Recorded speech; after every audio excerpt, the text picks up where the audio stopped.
オーバーシーズンドへようこそ。 It's only gonna take one take. I actually kicked him out of the restaurant. Why? Gotta bitch to someone. Gotta bitch to somebody. I'm good to bitch to. I thought you were from Spain. Yes, I am. Oh. Sí soy. Soy chorizo. Oh no. You've gone into Martha Stewart land. It's just not live. Whatever. Okay.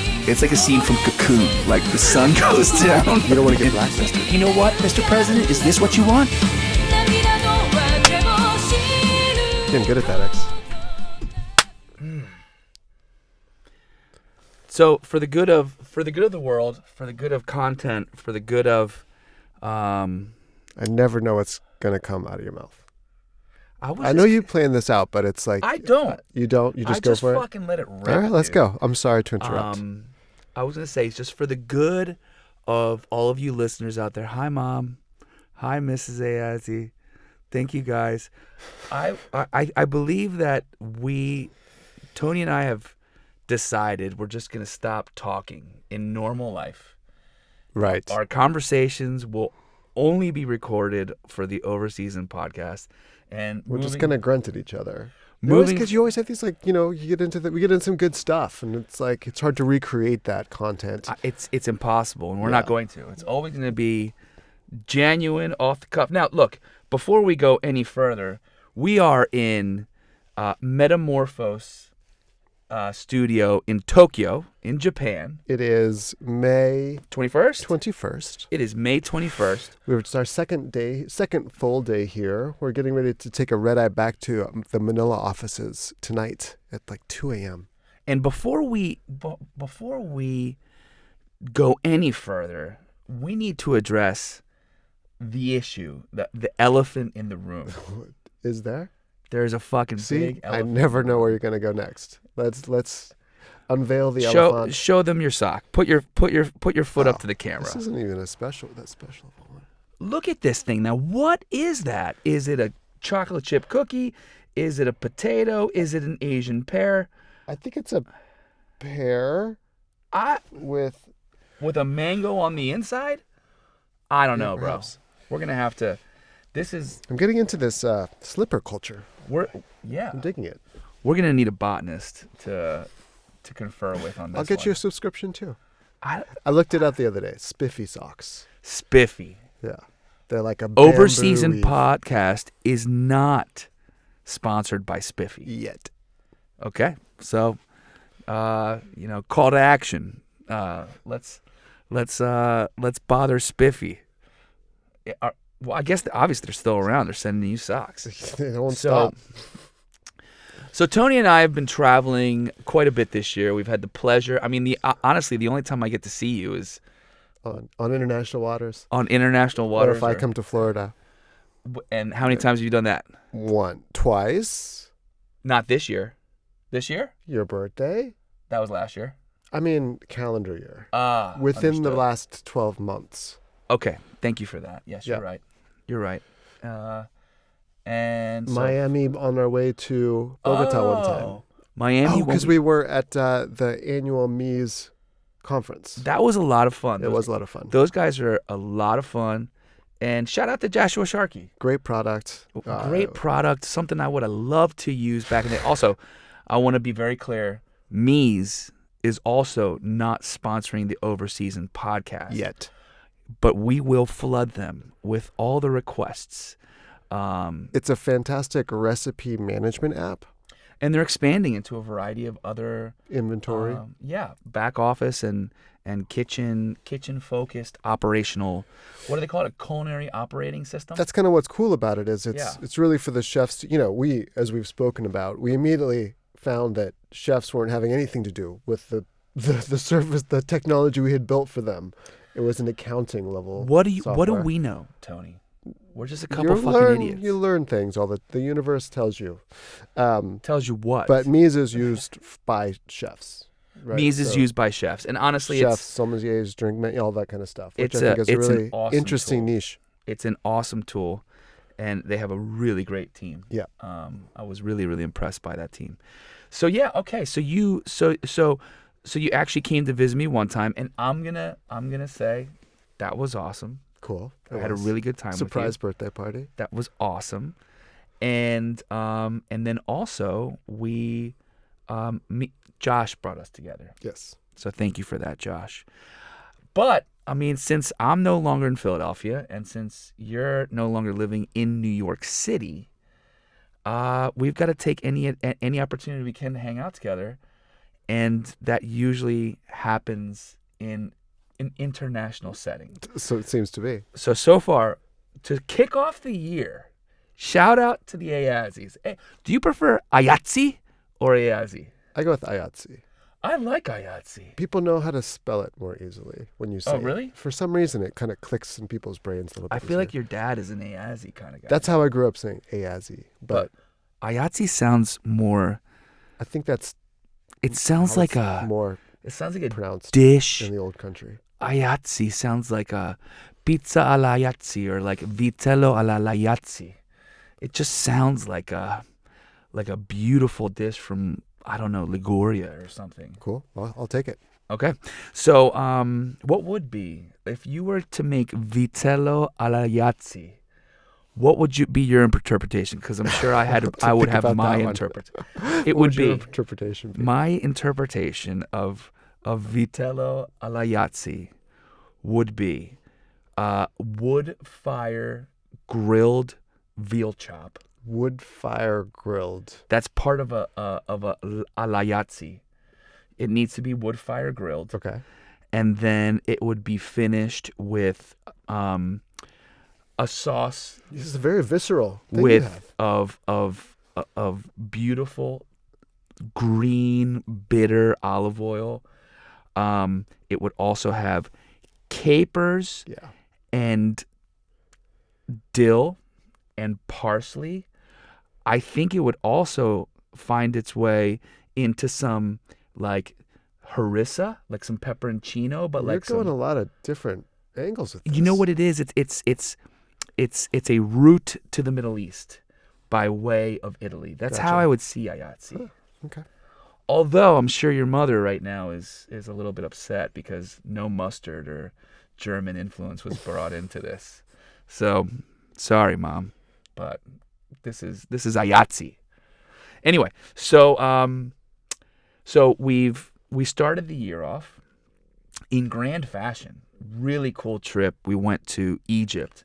We spent time in Giza, in Cairo. Poor ex couldn't have any of the pita. In Luxor. Oh, dude, that was that is And surprisingly, I mean, it was like we were on kind of a tour, right? So there were the same dishes a lot of chicken.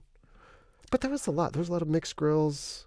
We had a lot of the same kind of sides everywhere. It's like the national sides foundation decided there's going to be hummus, baba ganoush, pickled vegetables, pickled veggies, yep, and olives, pita. There was always lebna too. Yep. I feel like always a really thick lebna, like garlicky yogurt. Yeah. So we started the year in Egypt.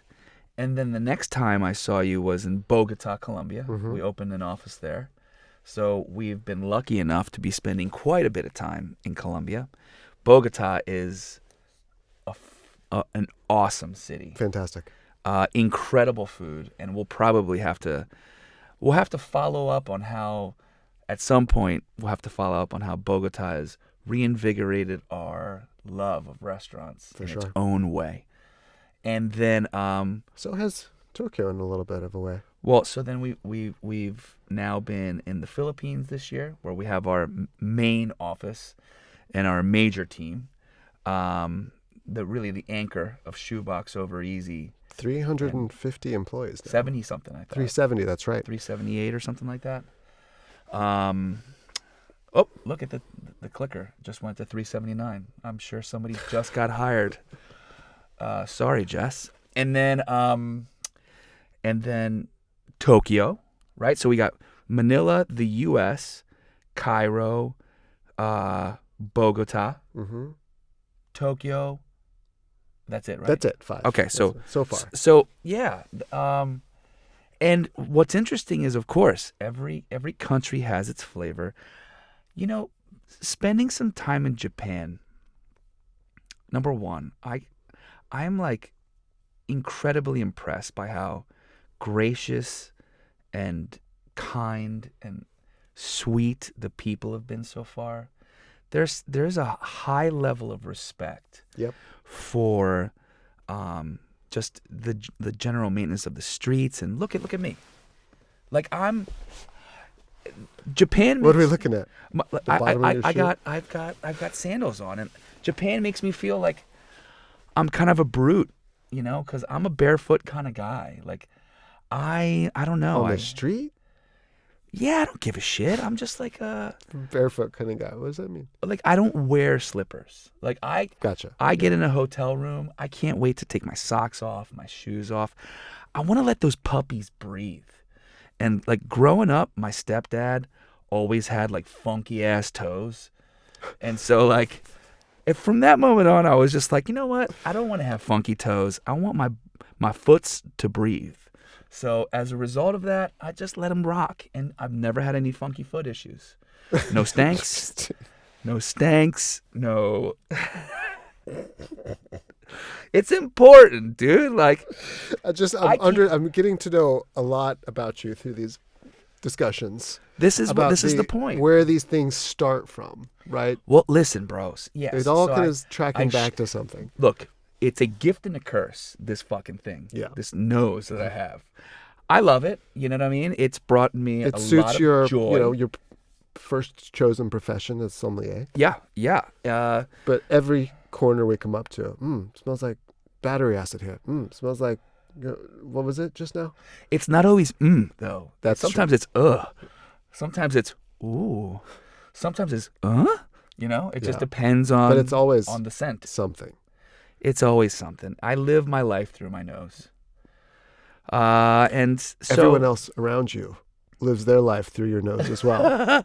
Well, look, this is a good thing. I mean, sometimes you gotta, everybody. I love dogs, and I'd say that's the thing I have most in common with dogs. I like to chew bones, and I also am big into identifying my surroundings by the scents. Mm-hmm. So you could be a good blind person. Like, could you imagine if you're blind and that gets increased? You know how No. all your other senses increase? No.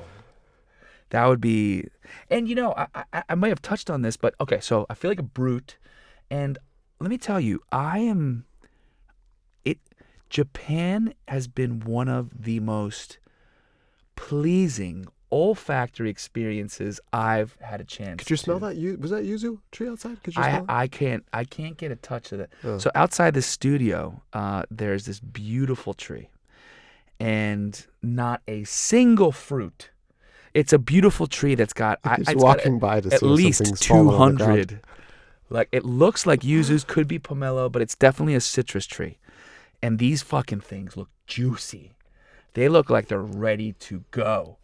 And if I was in most other countries, like if I was in the U.S., I would be that brazen motherfucker that would like give it a little shove from the outside of the fence. You have to whack it with a broom or something. Just kind of up high. one. Yeah. I just want one.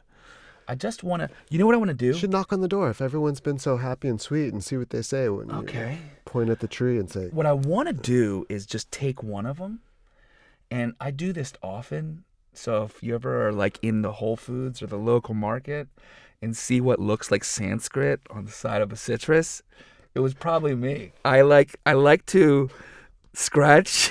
What? What is going on?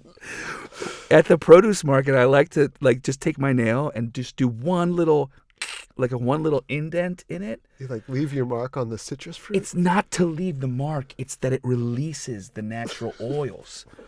And then I'll do a little. But why don't you? And then not buy it if it's not. Oh, but you know what, man? Sometimes you got to reacquaint with yourself with what's the difference between the smell of a clementine versus a tangerine. Sure. Versus, I don't know, a grapefruit. It's just a way to keep yourself fresh, And so, that's all I really want. But so wait, you will somehow. I'll just create one small little indent using my nail. Okay. And then you smell it, and then you put it back. And I'll put it right fucking back. But do you ever just buy it? Yeah, I like to buy citruses, sure. But why? So if it doesn't smell right, you just put it back. Or Okay. you're just walking by like, you just feel like you need to smell some citrus. Okay, so And- look, it's. I don't know if you noticed. Why do you put it back?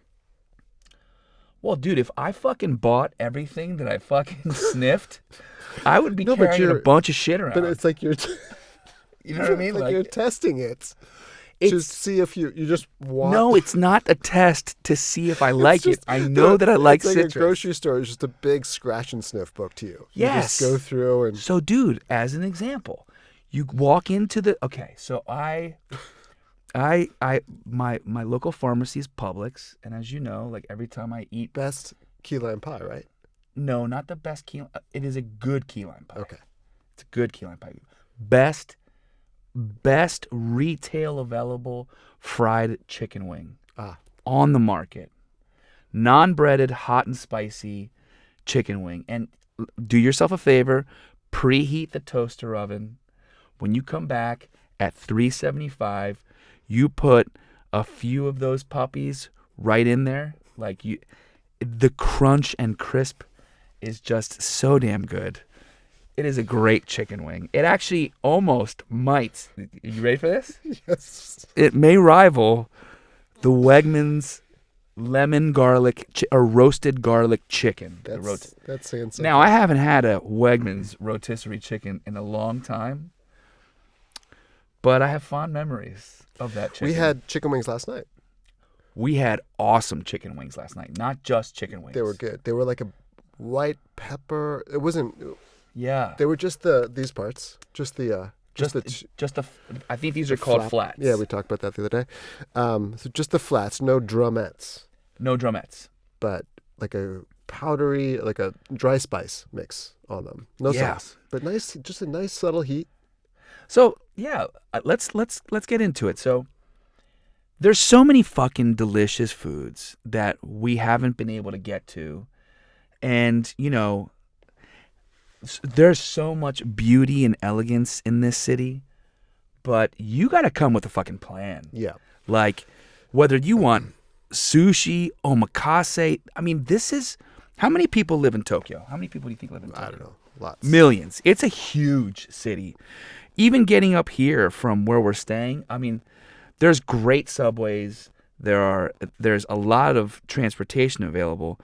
But part of the problem here is like it's a huge city, and in its own charming way, most of these restaurants are like between 10 and 30 seats. Yeah, Like, you know, and very specialized, right? They just do. very specialized. It adds a lot of character and a lot of soul to the experience. Mm-hmm.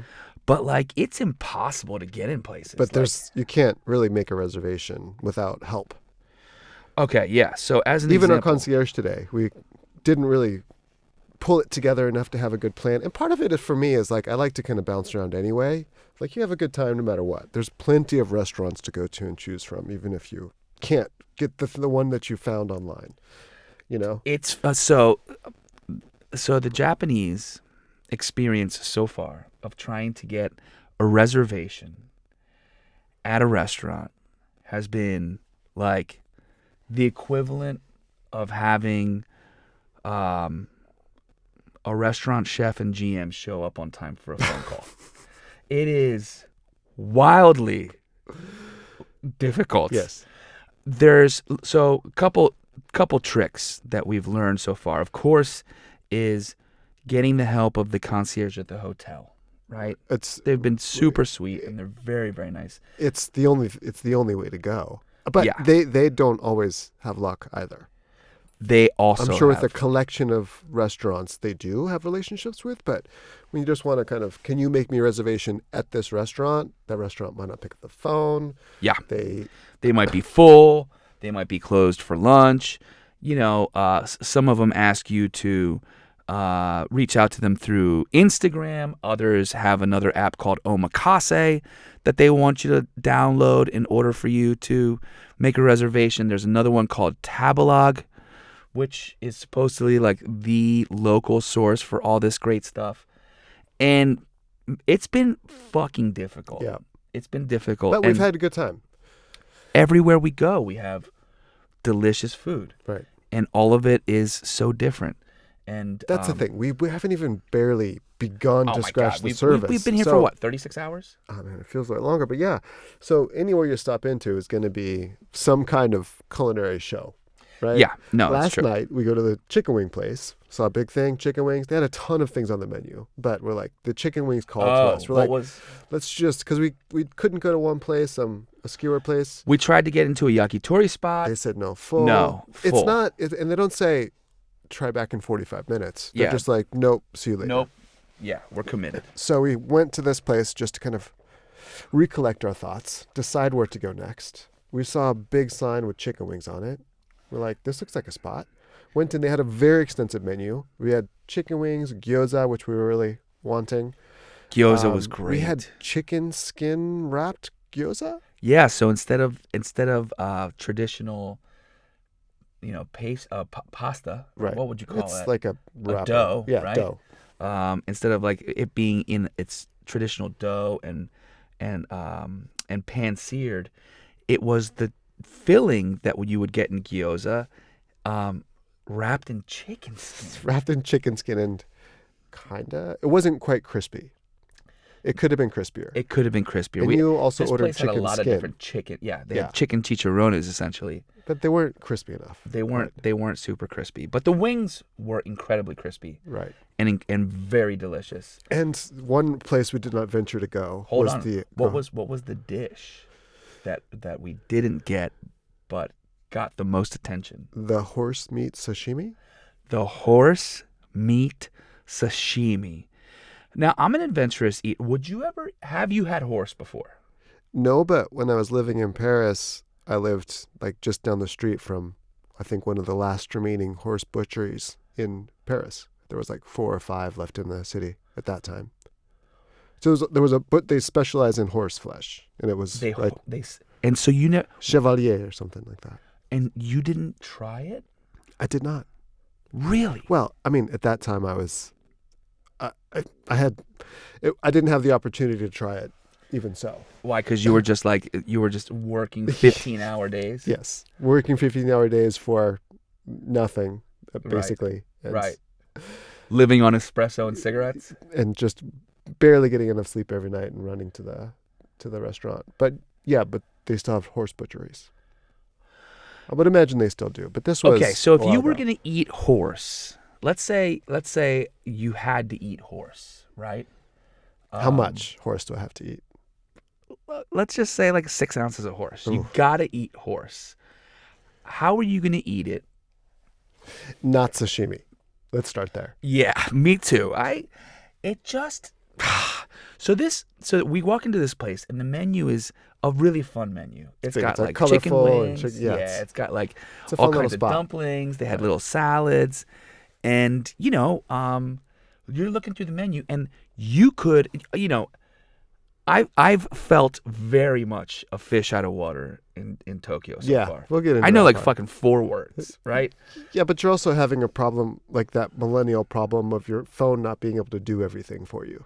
Is I that a feel like- millennial problem? Yeah, because you expect it to have all the answers. No, So you're like, I can't make a reservation. I can't do this. It calls me to this. It does this. I can't do it. And you're like, yes. You had a little freak That pisses out. me off. Yeah. It does piss me off. But you know what it is, and what I'm realizing, Tony, is that in most situations, like when we go to Colombia, I go to Spain, I go to, most of South America, even when I go to Portugal, I don't have a problem communicating because of this. I can lean on Spanish so much. Ah. And I feel very naked not having any Japanese to lean on except Well, for it's a good thing the horse meat sashimi was in English, so we didn't Fuck yeah, try that's to. the whole point. Let's look at Because that. you look at pretty all these picture. beautiful dishes, and then I look at this. If I didn't know what it was, I would have assumed it was some sort of carpaccio of beef because it was like super red. Super red. I almost thought it was liver. Yeah, or liver. And okay, so it wouldn't be sashimi. How would you eat horse? 6-ounce piece. I have to think seared medium with like But so a lean, load no? I'm just trying to get through it. I'm Okay. not trying to have gastronomic experience. Okay. Then I just What if load it up it's with delicious? chimichurri or something. I'm sure it's not terrible. Yeah. It's just, it's that feel, it's the same. It's a hard thing to wrap your head around at first. Yeah. Yeah. I don't know what it is about horse that feels so wrong. I mean, we definitely have a love affair with the horse in the U.S. Different than the love affair with the cow. Yeah. Beef just is so fucking good. There you go. And then I wanted to bring up the Americans that sat down next to us. Yes. They were unironically eating French fries and ketchup with chopsticks. Beautiful. That's what you want to see. I was like, what is going on? I didn't have an angle on them, but were they eating their wings with They chopsticks? were jibber jabber. I didn't see if they had wings. I know they had French fries. They had a big ass. I did ketchup. see a big ass. And they were plate of eating wings. it with chopsticks. And they were just like two dudes in like baseball jerseys. That's funny. Like it wasn't like two young kids. You know, they. I don't know. I don't have an answer for that one. It was like two 40-ish-year-old guys. Huh. Yeah. Maybe. I don't know. I love that. It's weird. It is weird. Is it as weird as a grown man eating an ice cream cone, Tony? I bet they just came from the ice cream store. Okay. Well, They seem like those kinds of guys. fucking weirdos. Just don't care about anything. Ice cream cones, French fries and chopsticks. Yeah. Just going for it. I love So it. what else did we have there? We had that chicken. We had the chicken skin. I'm gonna look at some pictures. We to had see 2 what we orders of gyoza Yep. and a bunch of beers. I had a bunch of beers. You had a Fried chicken skin. yes. And that's really it. We had all kinds of chicken stuff. Then we kind of moved on. We had a few orders of the wings. Yeah, the whole idea here was that we just wanted a couple bites. So then we went to Golden Guy, right? Yes. In Shinjuku, which is this really cool area, neighborhood. That's another thing. Is like you go on these apps, like say for example, you sign up for Omakase app, which is like this reservations app, right? So I found this like yakitori spot because we were dying for yakitori. Still kind of are. Yes, I still am, absolutely. And I found this awesome yakitori spot. It said that there were reservations available. I'm like, fuck yeah. Like I want to jump on it, get it done. Then I want to eat like every part of a chicken with some sort of sauce on it. That just to me, sauce. yeah, exactly. And then so the Omakase app makes you sign up for the app, just like every other app. No problem. I sign up for the app. Then it's like, please choose your like the neighborhood you live in. And I've been having a really, really hard time figuring out the difference between the neighborhoods and the cities, because Right. Tokyo, like Manila, I feel like refers to the entire metropolitan area, which, by the way, is a population of 37 million Yowza. people. That's wild. With close to 9. Anyway, yeah, it is. 13 million in the actual city. And then the metropolitan area is 37 million. It's a huge city. So anyway, all these restaurants with 30 seats, and you've literally got to fight for your chance to taste You've got to delicious know yakitori. There's some kind of system, right? We just don't working know. for We just don't somebody. know what it is. It's working for somebody, not this guy, but it's working. So, but then there's like Shibuya, Shinjuku, Minato City. There's all these like specific places, boroughs, or I don't fucking know, dude. It's a lot. It's a lot, and I feel ignorant. I feel like a trout out of water, And so anyway, so we just decided, fuck it, we'll just walk around. So we finish up at this spot, the chicken wing spot, and then we went to Golden Guy. And this is a beautiful little area just outside, or in Shinjuku, that has these really cool, like old school buildings. It's like a little neighborhood. These like 6-seater bars, 6 to 8 Yeah, seats. a bunch of tiny little bars. We ended up having a few really cool Japanese whiskeys. We had Ichiro's, the wine barrel. We had the Hibiki from Suntory, the cherry blossom cask that they make. I couldn't quite understand. She kept saying cherry blossom cask. What does that mean? I mean, so obviously there's the cherry blossoms. Yes. And what I'm assuming is, I don't know. I don't have any. I do have friends that work for Jim Beam Suntory, so we'll have to maybe ask them if they have the inside scoop on this. But I'm assuming that the barrel that the whiskey was aged in was, or finished in, right? Like maybe they like do Staves in there or something. Or I'm thinking like maybe they do like Hibiki, the blended whiskey in like their normal cask, and maybe for the last year or two, like they do with some whiskeys, they'll finish cherry it wood in like cask. a different a different. The blossom part of it was. She kept mentioning blossom. Well, the sakura, the sakura are those beautiful cherry trees. Mm-hmm. So I'm wondering if that's what they're using, the cherry blossom wood, to make the cask. Okay. I don't know, dude. You know what it is? It's Suntory's genius way of charging us 3 times more than what they normally charge for their whiskey. But we had a great time at a really cool bar. Shout out to Herman and Eddie Asowski, the first dynamic duo I was able to visit Japan with. I did walk by Skavla, that bar that we hung out in and had some drinks at. They were busy, so we didn't get in, but it was very cool to check that out. And yeah, long story short, we got we tied one on, as we do when you're traveling in Japan and want to, We were exhausted. We're like, let's just keep pushing through. So we got some drinks. We met a cute couple who was on their honeymoon. We met another really cute couple from Greece. And in this area, it was a lot easier to communicate because it felt like it was a little more tourist-friendly. Yeah. Because everything speaking English. Yeah, exactly. The owner, proprietress of the shop was really cool too. Really helpful. She was very sweet. It's a cool area. It was. Very welcoming. I forget what the bar was called, but it was a natural wine. Mm-hmm. So I didn't realize there's all kinds of varietals and grapes, all indigenous Japanese wines. To Japan. Yeah. Like she was pushing some grape from Hokkaido, and there was another one from Nagano Prefecture. There was all these interesting wines. One of the people that we were at the bar with was kind enough to give me a little whiff of one. And I don't know if you've ever had one of those like those Japanese candies that come, they're like individually wrapped in the plastic, and they have all kinds of interesting flavors like lychee and mango, mm-hmm. right? This literally smelled like the peach flavored one. Like it's got this really floral peach, like a white peach scent, mixed with like pine, like fresh pine needles from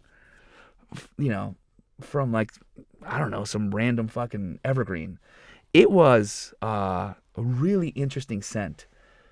One which I would have done a sip, but I couldn't. You weren't interested in that? Nah. I mean, look, I was curious because you were just sticking with the whiskeys. I'm an open-minded wine drinker. I like to try stuff. But there's a difference between the taste and the gulpable enjoyment, the gluggability.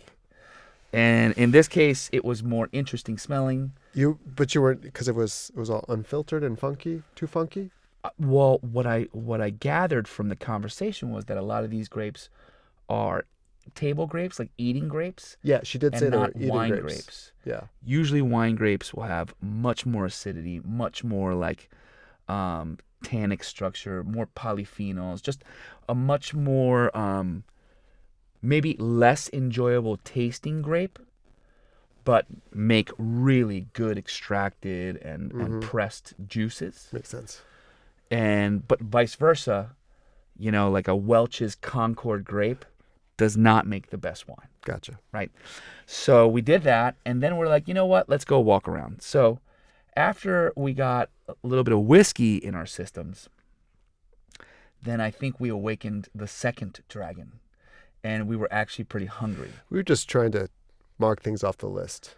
Right. There's so Like much. we had to get There's so sushi. much We to hadn't had cover. sushi yet, but there's just really so much to do and eat and experience that you just have to soldier through Yes. and just get In to the it. name of science. Yes.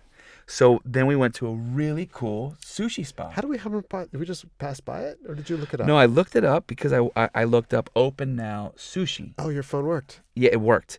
And the thing is like there are all different kinds of sushi experiences. There's maki, there's hand rolls, which I forget what they're called.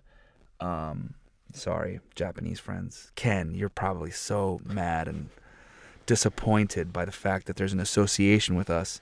And I promise never to bring you up again until I actually master at least a few of the different types of sushi that we could. There's one called itamae, I'm not sure. But these are like all different kinds of sushi experiences you can have. Of course, there's omakase. And we found a really cool sushi spot that had like a table of, let's say, like a bar with like 12 seats and then a couple other tables. We met a really interesting cat. There was a few Japanese there, but it was like a Spanish, there was two Spanish dudes, some the Catalan, African a couple guys. Catalan guys, some South African guys. There was an Australian couple. Mm-hmm. It was this part of Japan in Shinjuku is definitely, I think that's what. So before we came to Tokyo, without a plan at all. without a plan, the original idea to come to Japan was, of course, to experience the culture and immerse ourselves. Most of the places we've hung out have felt very Japanese. Like another thing, like I don't fucking read Japanese, obviously. Now I'm decent at identifying symbols. I took Mandarin in. I forgot about that. Yeah, I studied Mandarin loosely. I signed Showed up up to a few for classes. a Mandarin class, and I also, my first girlfriend was her family spoke Mandarin. They were Taiwanese, so I've had some exposure. Also, by way of my mom, who's been dating a Japanese guy, or her, whatever you fucking call it when you're not married and you're together for a long time. Common law. Whatever, partner, live-in, maid situation, whatever this is. My mom's been with a wonderful Chinese guy for a long time. And so I've had I've had the luck to be exposed to lots of Mandarin. But so I did learn a few symbols, and you start, of course, to notice, like, oh, that's the hat with the extra topper. Mm-hmm. Or that looks like a backwards bird. Like you start to associate like the It doesn't symbols. just look like gobbledygook. You can start to I identify. again, like on a very cursory level, you start to But dude, like you look up a restaurant. Let's say it's like Yoshi Ramen, right? You look it up on Google, and of course Google will translate it for you. And what do we call our letter system? Just a Roman? Is it the Roman? I guess. I don't know. I don't know what like traditional, not even traditional, because I'm guessing these letters. Just say English characters. Sure, Western, whatever our characters are. Like even I look at Greek, and I'm like, oh shit. Right? Because that was another place I've been to this year, and that was an intimidating thing to like look at what felt like a bunch of fraternities, but it was like French fries, And so it's intimidating. So you like look up Yoshi Ramen and you're like, fucking can't wait to go. Then you get dropped off, or you're walking around off the subway and you're like, what the hell is this place? Like yesterday, we were looking for a yakitori place, and it was like there's like 8 restaurants, all that are part of the same stairwell. Yeah, that's true. There's upstairs, downstairs, second level, a lot Third of that floor, kind of stuff, yeah. which is new. I love that, It's cool, but you forget that you have to look up and down too. it can be intimidating, and then you try to figure out what your choice, right, of room to go into. And look, another thing I'll say about Japan, or Tokyo at least, is you walk into the wrong room And there's some very fucking interesting, wild shit going on. What? Like, do you remember when we were walking down the street and there was like a very conservative 65-year-old man, like super business clad, looked like he could have been like, the lead accountant for a Fortune 500 company, holding hands with, honestly, what to me looked like an 18-year-old college student. Impossible to dressed like a baby, like with pink. Wild. Anyway, there is some fucking weird shit going on in Japan. I'm for it, as long as everybody's okay with it. If they're okay with it, I'm okay with it. But another thing is, when you're in Japan, make sure you're walking into the right door, because behind that door might be something to surprise you. Anyway, so then you've got to translate the English characters over to Japanese symbols, and there you are. You're like, you're trying on the fly to figure out. There is a great app. The Google Translate app is pretty fantastic. So you can take pictures of doors, menus, facades, and it'll translate for you, what the Japanese characters are in English. So that's been a big help. But it's intimidating. So anyway, we had a delicious sushi meal last night. We met a really interesting Thai guy. How many pieces of uni did you have last night? Last night I had 8? 6. 6 pieces I wasn't of uni. quite feeling it. I couldn't get into it. And Bro, you were so happy with it. You missed out. I was happy with the sushi There were and stuff. There were 2 seasonal nigiri pieces. I thought they'd be like a brighter orange, I don't know. like I don't a know little if bit that's a more Hokkaido thing or what, appetizing looking. but it was. They were just a little Dude, bit. they were so too good. I believe you. Sweet, delicious. I say sweet a lot. It was, but it is. It's this uni just tasted like a West Coast oyster, like a hama or like a kumamoto, a shigoku, right? Like this beautiful kind of cucumbery. It's just really, and then the texture's so creamy and lush, and then it's got this beautiful taste of the ocean, and in its best expression, this uni, which I would assume was from Hokkaido, it had a little bit darker of a color. I believe the Santa Barbara or U.S. uni that sometimes we get will be lighter and brighter looking. Right. It'll look more like, say, like mango flesh. This uni last night looked more brown almost. Yeah, you're right. It did look brown. Like a burnt orange, right? And so I could see how I was a little bit nervous. You were. Okay, that's okay, good so to look, hear. All right. I had a good buddy who was the concierge at the Ritz-Carlton. His name was Dan Sarn.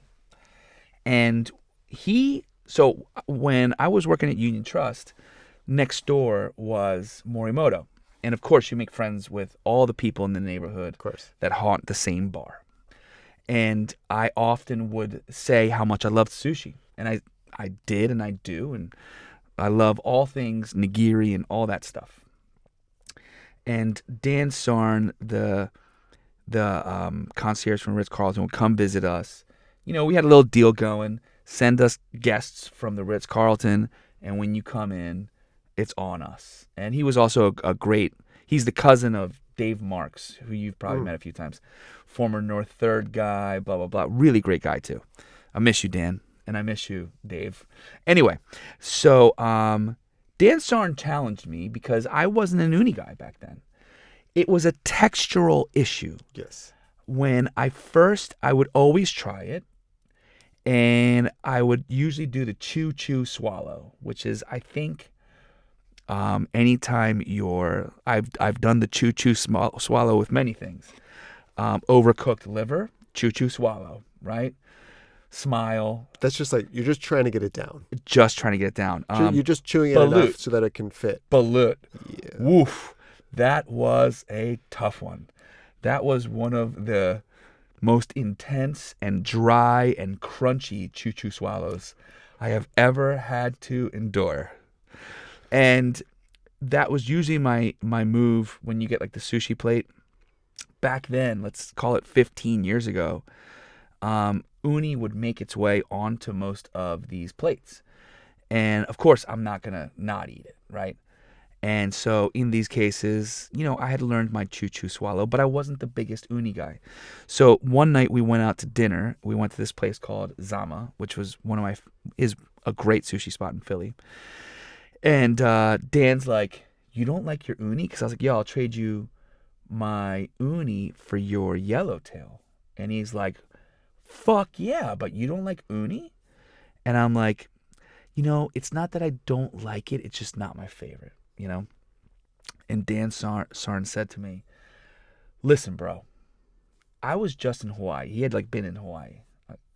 And we're sitting at this bar, right? And he's like schooling me on the correct way to enjoy sushi. And he goes, "Dude, there's nothing better than uni." He's like, "When I was in Japan, I would like rummage around the rocks and find sea urchins." What was he doing in Japan? He was in Hawaii. He was in Hawaii for like a vacation. And he said, "That's when I learned to really love it. When it's so fresh, it just tastes like," he's like, "if you like oysters, then you'll love uni. You should love uni." And I was like, "Okay." And he like challenged me.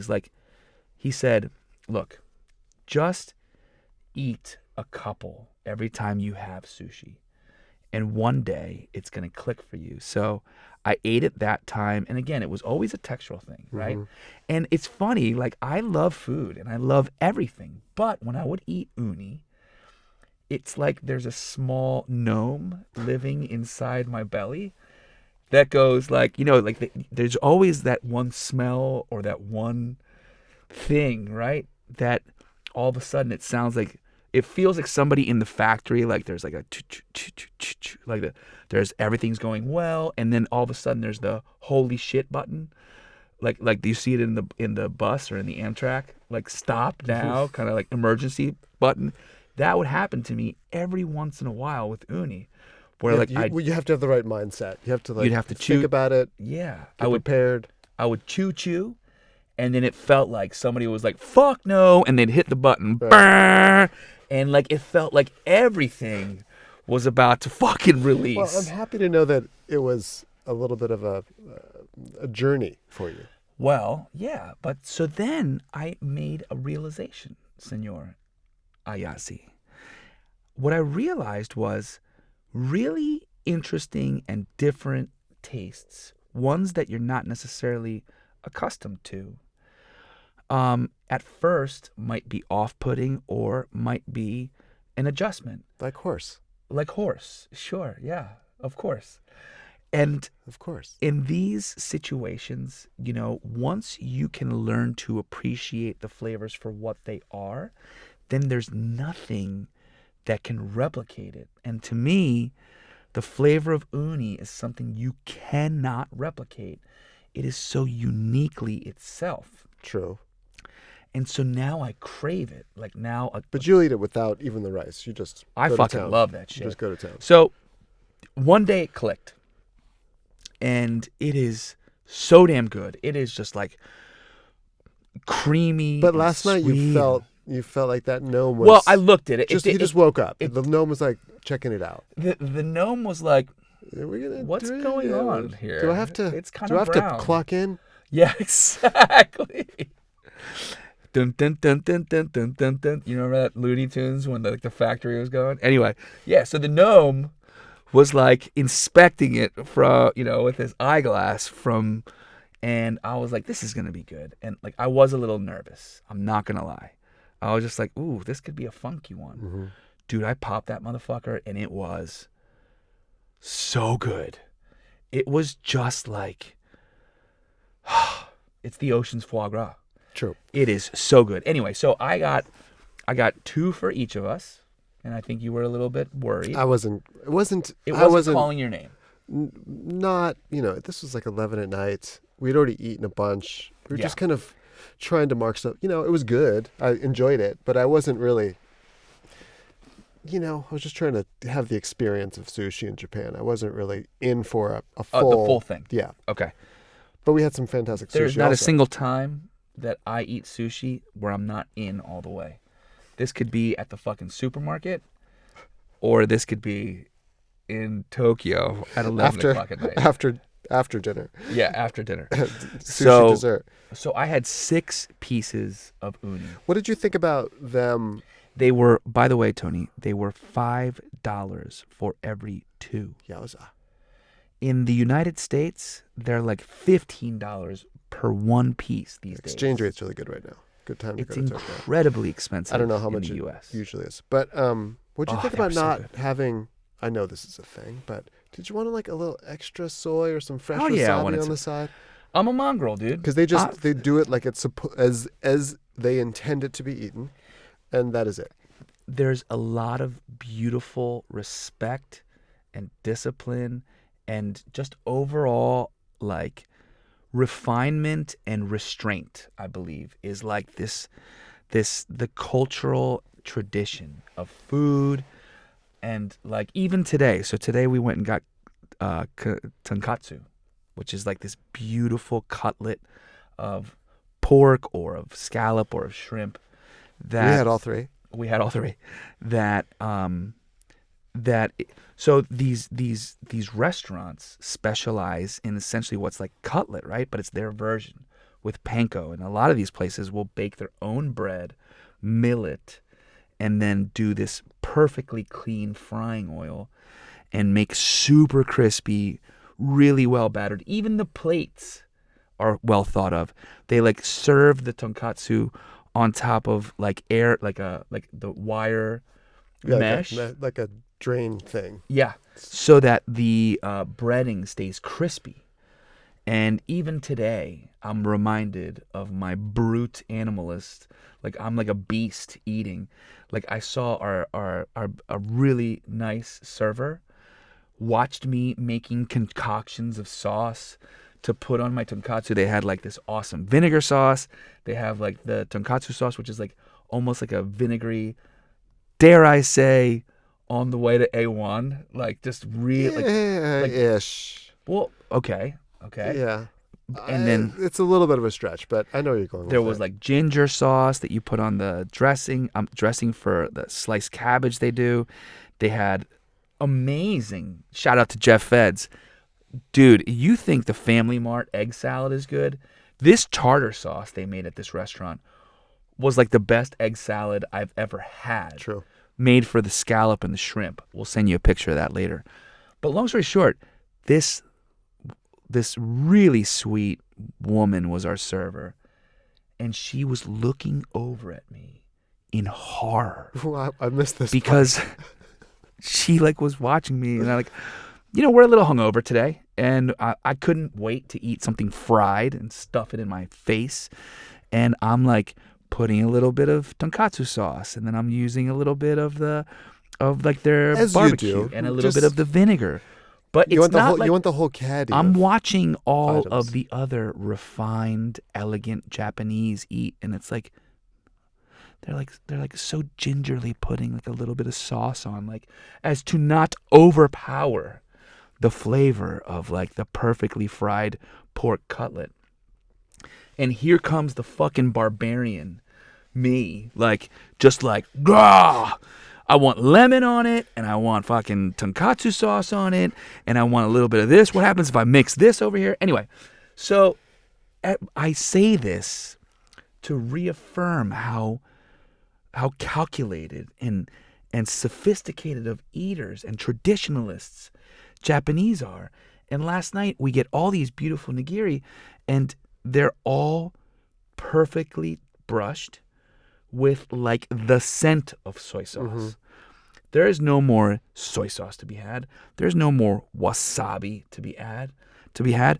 And the last thing you want to do when you're in Japan is take liberties with the beautiful traditions that they have built for us, right? You've taken liberties by not finishing the rice, though. You've done that twice. and they're always kind Not of always kind of but let's be specific, like, Signor what's Ayazzi. going on with this guy? It's not that I'm not finishing the rice Oh, you on the finished it? nigiri. Oh, I will always eat the whole nigiri. of course. Okay. What Tony is referring to is a couple times that we've gone out for lunch, and instead of eating the entire bowl of rice, I am saving myself for future interactions. Like, I'm gonna get uni one more time. I hope you know this. I don't doubt it. I'm Maybe gonna at the airport tonight. dude. We're blessed, right? We're gonna have 2 dinners tonight. So we got tonkatsu out of the way. And that was so good. Not out of the way. I mean, it was fantastic. Yeah, I would yeah. have it again right after this podcast. Yeah. Then We we're may gonna, have it right away. Then we're gonna have ramen. That's been on my list, is to have ramen, Yep, we'll have some ramen. and then we're gonna do yakitori.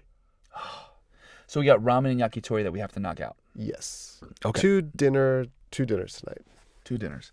One early because we got to soak up a lot of time. We're not leaving till You did a little bit of research on. There's another phenomenon happening in Japan that I noticed the first time I was here with Herman and Eddie. It's this deep love for curry. Yeah, there's a lot of curry. And you had read up a little bit on it, right? Or Yeah, it came through the English. the English brought it, Yes. along with their opposite side of the road driving. That must have been perhaps the same. That's literally all I got the chance to look into, but I'm going to look into it some more Yeah, because so it's curry is such a thing. It's a lot. There's a lot of curry. Yeah, and I like curry. It's just it's It's a little bit of like, where am I? yeah, it's a wild thing. The incredibly varied interpretations of curry there are, from the Trinidadian and Guyanese curries to, of course, Indian curries, and then the British curries, and Japanese curry is its own kind of thing. It's kind of a gravy here that I've seen it Yes. in the most case. It's like thickened with flour. Okay, It's got like it. on tonkatsu they'll have it. Oh, They'll interesting. do it, but I didn't see it in the restaurant today. Yeah. But I didn't do the translate on the menu either. I didn't. They seemed like they had like one thing.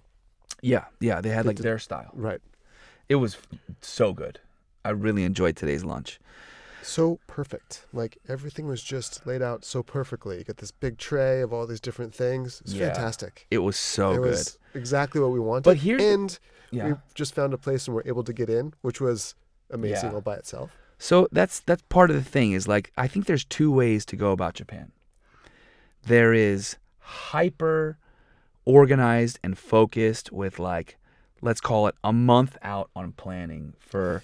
See, that's hard too because then you're stuck doing what you planned. You know, the hard thing is you're not going to scratch the surface in a week. You're just not going to. You're not. Yeah, exactly. So not even 2 weeks. Don't perhaps. try to think you're going to scratch the surface. You just got to kind of go with it. Go with the flow. There's plenty of places to eat, plenty, There's so many places to eat. There really is. and they've all been great so far. I So agree. I don't think you just got to kind of get in there and mix it up and see what happens at first, I think. I don't disagree with you, but I'm just saying, like, if you're the type of person that Yes, of needs course. to like get the places off your list, like if you got like a Michelin list or you got a Even whatever then- list. Even then, contact your hotel concierge Yes, I agree. and have them set it up for you. Or make some Japanese friends far ahead of time, and hopefully they can help you. But English isn't really spoken here a lot, no, there's not a ton of English. which is interesting because Better. a lot of the I- signs are I in like that English. better. Yeah, I mean, it is what it is.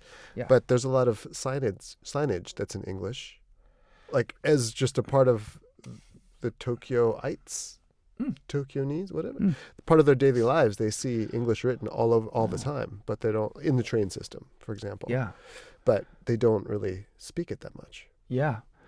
Well, I think there's one thing that at this point I feel like I've easily come to terms with, which is like, you need a solid month. Yeah. In Tokyo specifically, I'd and say 2 weeks. 2 weeks to really kind of feel like you get the hang of what's going on. yes, and I also feel like Tokyo is a place, Japan is a place that not only really deserves your attention as like an eater, as a world traveler. There's some of the most beautiful gardens. I really love it here. And there's something really refreshing and beautiful about, like, you go to Spain. I've been to Greece, even in Egypt, right? Like it's pretty easy to communicate. It's very like English centric. Yeah. You can always rely on English if you don't have adjusted, Spanish. Anglo adjusted, right? Here it's not. But that's refreshing, and it makes it feel like you have your you communicator have to earn device. Get the communicator devices. Oh, Those the are Poke awesome. Talk Yeah. is amazing. That is definitely something that you should. I'm gonna buy one today. Actually, one of the women at the last restaurant was using it to talk to me about something. She'd asked, "Are you the ones the hotel sent?" Oh, and really? She used it. Yeah. Yeah. There's so it's essentially like a little. What would you call it? It's like the size of a mouse, maybe a little bit smaller. Yeah, it's small, thinner. And it's essentially like this little apparatus that you can talk into in English, and it'll spit out Japanese. You were just doing it on the show yesterday. Yes, and then when you speak to it in Japanese, it'll spit out English. It's pretty cool. Fucking rad. They could use that for men and women. Or for boyfriends and girlfriends or whatever. Right. I agree. Well, you know what they could use it for too? Trying to understand the mind of a chef, Tony. That would be really nice. If I could speak into this thing and say, is it okay for me to add blue cheese on the ribeye today? Yesterday it was not okay. The day before that it was okay. Today it's not okay. Right? It's kind of a mood specific thing. And do I like you today or not? Alternating. Am I going to do you any favors or not? Yeah, no, I understand. No, but I have a point on that. Let's hear. So it's hard to, you can do anything, right? Yes, you can do it. Of course, It's clear you can do it. But the waitstaff never understands that there's certain parts of the night when you can't do it. Like, sure, it's early. You can kind of get into it. You can make some little modifications on the menu. You can do this and that. When there's fucking tickets coming out of the machine like crazy. Yeah. And they just come up one after another asking for some special bullshit. No, you can't. So then it comes like, never, this can never happen again, because you have to come up with a hard and fast rule for this stuff. I see. Because you can't quite figure out when is the appropriate time to ask for these things and when is it not. So we should come out with a machine called, instead of Poke Talk, this will be Ask Chef. I think that would sell like hotcakes. How about, and it just says back, use your common sense. Should that one it? No, it's going to say, I think the version of Ask Chef that I think of is it's going to say, at the end of it, it'll say either how many Jamesons or how many cigarettes that you have, like your penance for it. Like, chef, is it okay to switch out the Brussels sprouts for the grilled asparagus?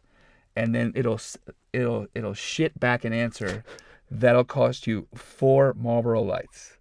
Or it'll shit back an answer that'll cost you 2 Bushmills. Generally, you're there to make people happy and do whatever you can. But it's not just you, whatever the waitstaff is, to coming and asking for something that's literally impossible to do in that moment. It's not impossible. There are some things that will just gum up the works, right? And it's your job as a chef to understand what's gonna keep things flowing and what's just gonna, divert the flow into a mad crash. Okay. But it's not just the one person who comes back and asks for something. Like, this chef is such an asshole. He won't do this one thing for me. There's 15 other prima donnas, waitstaff coming back to ask for the same weird shit. Self-entitled tip narcissists. I like that. Yeah. You like that? I like that. Oh. Glad you enjoyed that one. Let's end it on a high note. Self-entitled tip narcissists. Yeah. Well, we're here to serve. We're here to please. We're here to gouge. You're there to gouge. You're there to, I'm gonna figure out how you can get a better tip. That's what you're doing. You're like, I really need to get a tip. So I really need to bump up this this ticket in some way, shape, or form, and it comes up to. Look, the universe has said it's time for us to shut up. They've turned everything off. Stay tuned. On the next episode of Overseasoned, we're going to jump into how old we are or how old we feel. Fun. I feel pretty lonely, Tony. I kind of feel like this work from home thing has gotten kind of old. I mean, I'm with you. Give a guy a microphone. You just can't shut up. But do you have any suggestions on how I might feel more whole? Do you need something to cut vegetables with? That lonely crudité for one?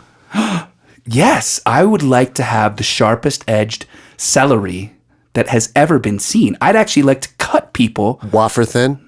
You'd like to cut people? I want to cut people with the sharpness of my celery. We can't provide knives to people, so you're going to cut people. What not? I think our insurance company would come after us for that one. Oh. But if you... Fader knives. The best knife company to cut when your you're vegetables. Feeling like you don't want to cut others.